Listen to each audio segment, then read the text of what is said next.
اس کے اندر ہمیں عبادات کا زیادہ اہتمام کرنا چاہیے، اس کے اندر جو ہے وہ ہمیں نیک جو اعمال ہیں، انفاق فی سبیل اللہ ہے، اللہ سے جو اپنا تعلق ہے وہ مضبوط کرنے کے لیے زیادہ توانائی صرف کرنی چاہیے۔ لیکن ہم یہ دیکھتے ہیں کہ پہلے 2 عشرہ کے اندر ہم بڑی محنت کرتے ہیں، بڑے جو ہے وہ جانفشانی کے ساتھ کام کرتے ہیں، لیکن جب آخری عشرہ آتا ہے کہ جس کے اندر ہمیں زیادہ محنت کی ضرورت تھی، اس عشرہ کے اندر آ کے جو ہے وہ ہم سست ہو جاتے ہیں۔ اس عشرہ کو یعنی جس فورس کے ساتھ، جس توانائی کے ساتھ، جس خشوع و خضوع کے ساتھ گزارنا چاہیے، ہم اس انداز سے اس کو نہیں گزارتے۔ ناظرین،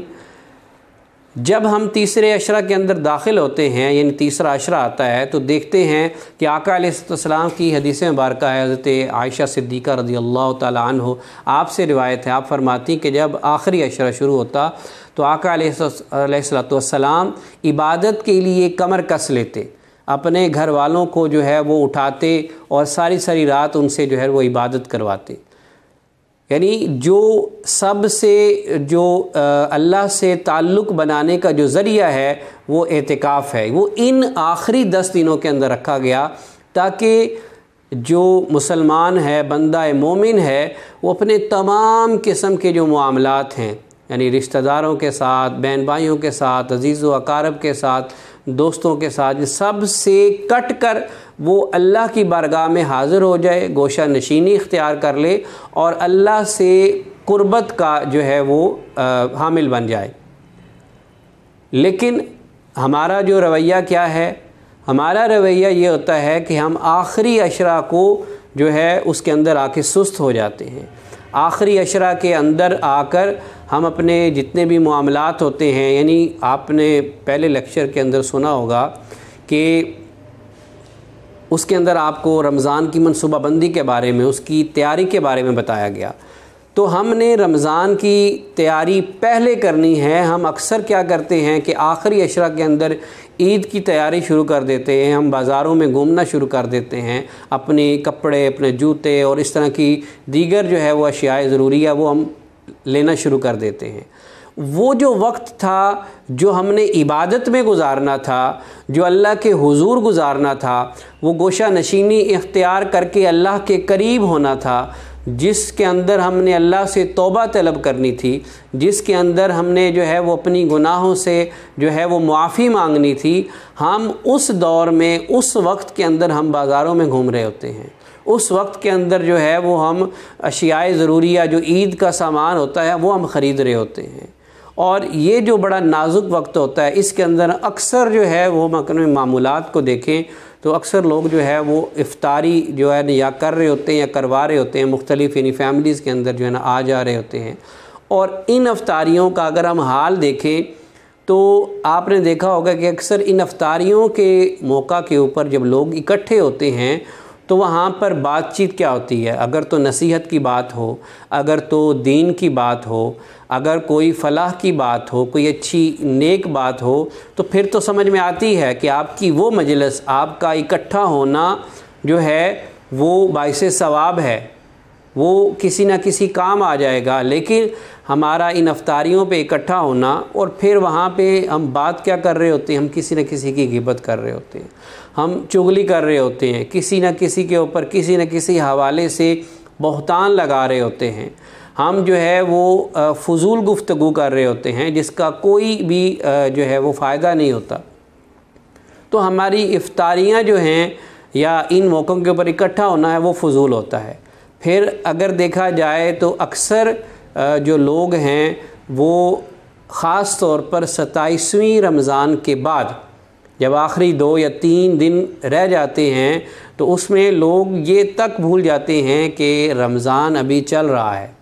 لوگ جو ہے آپ نے ابھی تو کیونکہ لاک ڈاؤن کی صورتحال ہے، وبا کی صورتحال میں ابھی تو دکانیں اتنی دیر تک نہیں کھلتی، لیکن اگر آپ پچھلے کچھ سالوں کا جو ہے وہ تصور کریں تو آپ کو یہ دیکھنے میں ضرور آتا ہوگا کہ آخری عشرہ کے اندر جو ہے وہ دکانیں ساری رات کھلی رہتی ہیں، لوگ جو ہے وہ جا کے شاپنگز کرتے ہیں،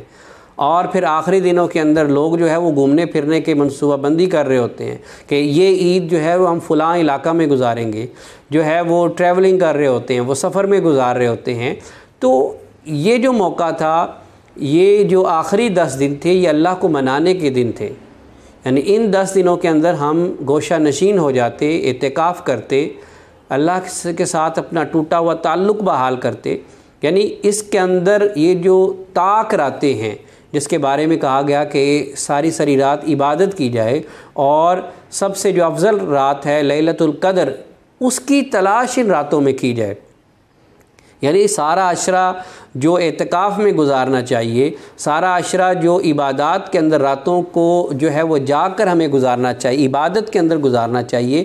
جس میں ہمیں ان راتوں کے اندر لیلۃ القدر کی تلاش کرنی چاہیے، اللہ سے معافی مانگنی چاہیے، توبہ کرنی چاہیے۔ ان دنوں کے اندر اور ان راتوں کے اندر جو ہے وہ ہم دنیاوی مشاغل میں مصروف ہوتے ہیں،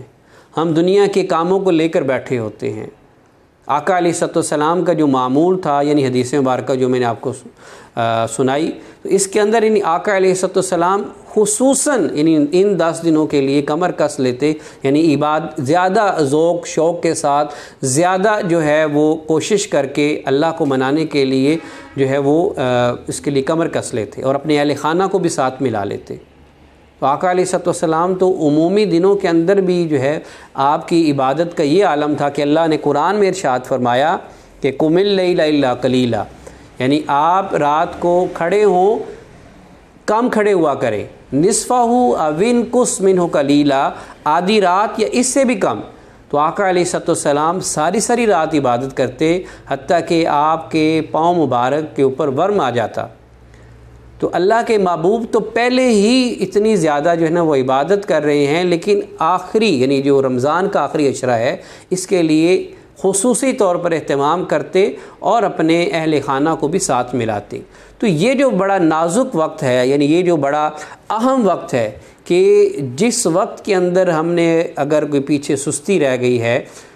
ہم جو ہے وہ عبادات کو اس اعتبار سے نہیں ادا کر سکے، معمولات کے اندر جو ہے ہم اچھے انداز سے اس کو لے کے نہیں چل سکے، تو ان 10 دنوں کے اندر ہم پورے ذوق کے ساتھ، شوق کے ساتھ جو ہے وہ پوری جو ہے وہ تندہی کے ساتھ اچھے انداز سے ہم ان 10 دنوں کو گزاریں کہ اللہ کو منا لیں۔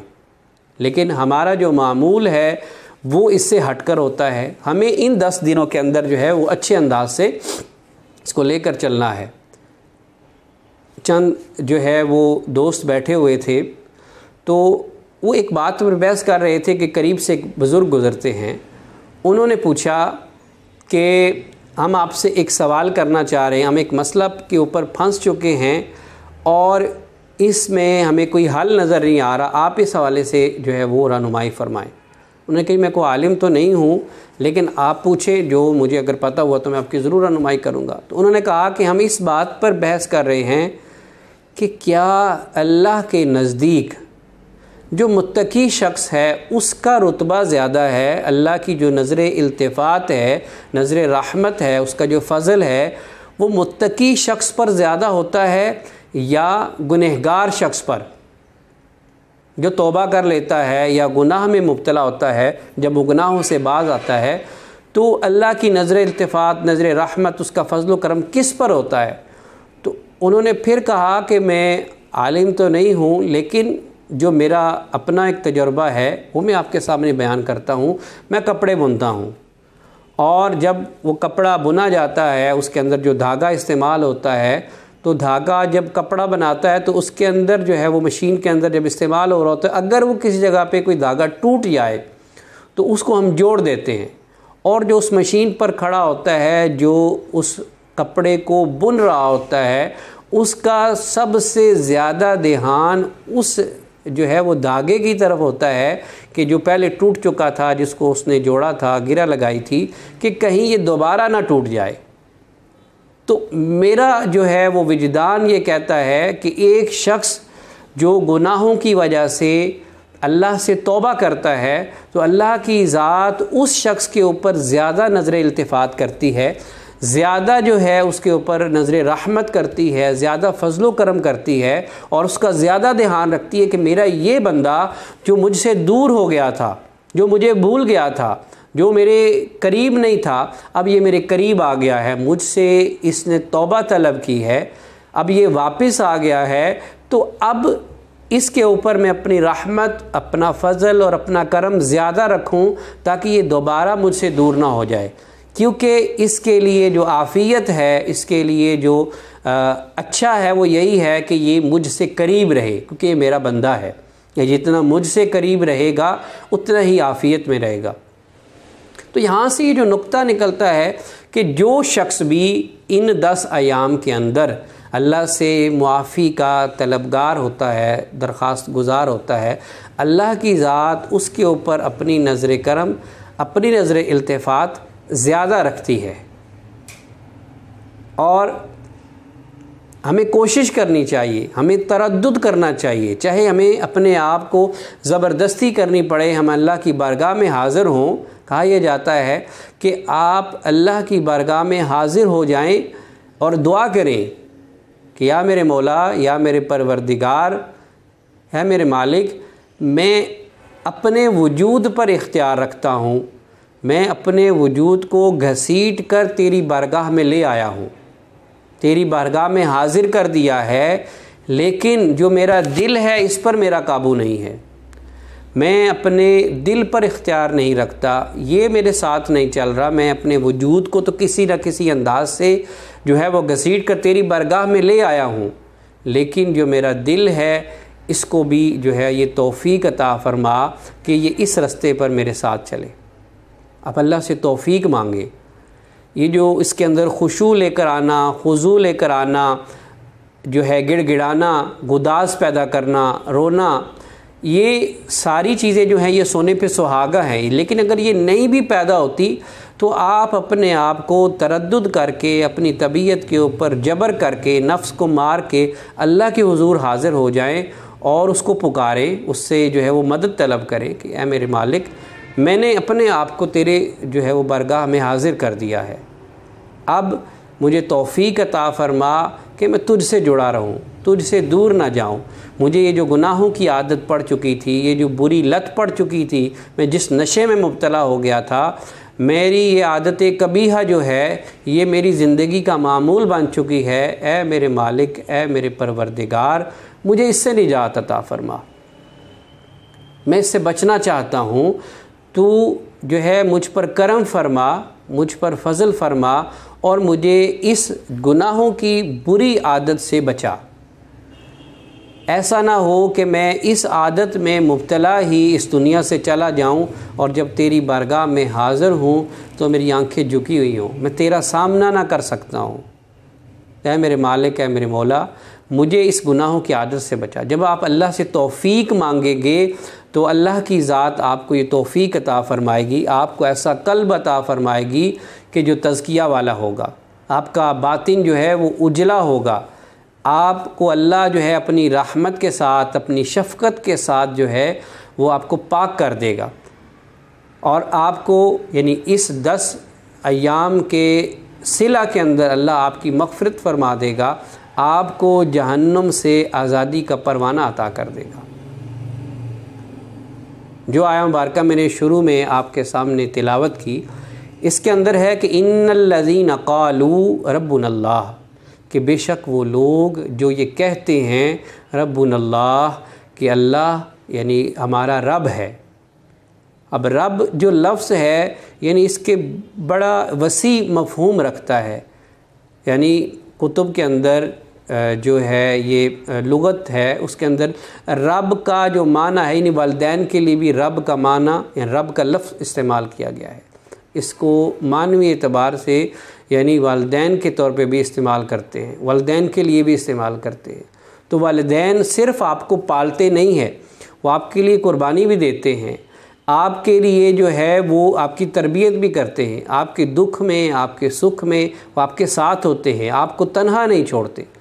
تو جو ہمارا رب ہے، جو ہم نے سن رکھا ہے کہ وہ 70 ماؤں سے بھی زیادہ شفیق ہے، تو وہ ہمیں تنہا کیسے چھوڑ سکتا ہے؟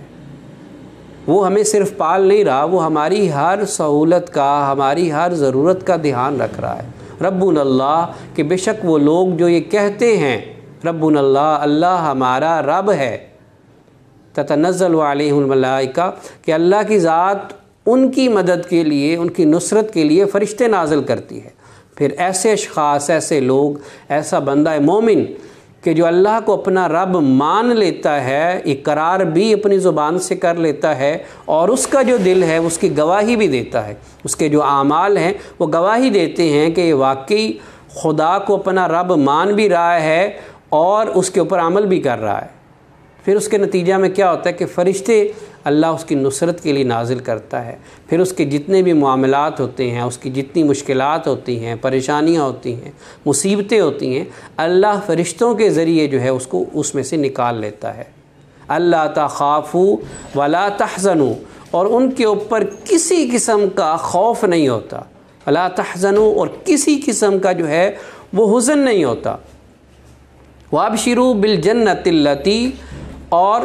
ایسے لوگوں کو اللہ تعالیٰ بشارت دیتا ہے کنتم توعدون، کہ جس روز کا اللہ نے ان سے وعدہ کیا ہوا ہے۔ اور پھر فرمایا نحن اولیاؤکم، بے شک ہم تمہارے مددگار ہیں، فی الحیات الدنیا، اس دنیا کی زندگی کے اندر، اور فی الآخرہ، اور آخرت کی زندگی کے اندر۔ ہم نے ان 10 دنوں کے اندر اللہ کو راضی کرنا ہے۔ ان 10 ایام کے اندر ہم نے جو پچھلے جو دونوں عشرہ کے اندر جو کمی بیشی رہ گئی تھی اس کو پورا کرتے ہوئے گڑ گڑا کر اللہ سے معافی مانگنی ہے۔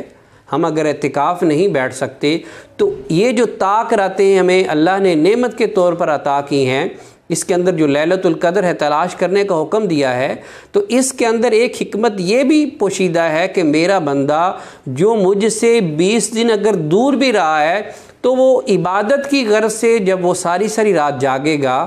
وہ اس پاک رات اور اس برکت والی رات کی تلاش کرے گا، تو اس کی تلاش کے اندر جب یہ میرے پاس آئے گا، میری بارگاہ میں حاضر ہوگا، تو میں اپنے اس بندے کو بخش دوں گا۔ یعنی یہ اللہ نے اپنے بندے کی بخشش کا جو ہے وہ ایک بہانہ بنا دیا۔ اب یہ ہم پر ہے کہ ہم ان 10 دنوں کے اندر جو ہمیں میسر آ گئے ہیں کہ ہم اللہ کی ذات کے قریب ہو جائیں، اللہ کا قرب حاصل کرنے کے لیے یہ اگر ہم اعتکاف نہیں بیٹھتے تو ہم ان طاق راتوں کے اندر جو ہے وہ اللہ کو تلاش کرنے کی کوشش کریں، اس کی معیت حاصل کرنے کی کوشش کریں، اس کا قرب پانے کی کوشش کریں، اس کے محبوب حضرت محمد مصطفیٰ صلی اللہ تعالیٰ علیہ وآلہ وسلم، ان سے جو ہمارا ٹوٹا ہوا تعلق ہے وہ ہم درود شریف پڑھ کر، آپ کی ذات کے اوپر درود شریف پڑھ کر جو وہ ہم مضبوط بنائیں۔ ہماری کوشش زیادہ سے زیادہ یہی ہونی چاہیے، شاید اگلا رمضان ہمیں نصیب ہو نہ ہو، زندگی کا کوئی مال، زندگی کا کوئی پتہ نہیں، ہمیں ان 10 ایام کو محفوظ کرنا ہے کہ جو 20 دن گزر چکے، ہم نے ان کی کمی بھی پوری کرنی ہے اللہ کے لیے، اور اس کی خاطر جو ہے اپنے کاروبار، اپنی جان و مال، اپنے اہل و عیال سب کو چھوڑ کر اللہ کی بارگاہ میں حاضر ہونا ہے، اپنے تن کے ساتھ، اپنے من کے ساتھ، تاکہ ہمارا تن اور ہمارا من جو ہے وہ دونوں اللہ کی بارگاہ میں مقبول ہو جائیں، اور اللہ کی ذات جو ہے وہ ہماری بخشش و مغفرت فرما دے اور جہنم سے آزادی کا پروانہ ہمیں عطا کر دے۔ وآخر دعوانا ان الحمد للہ رب العالمین۔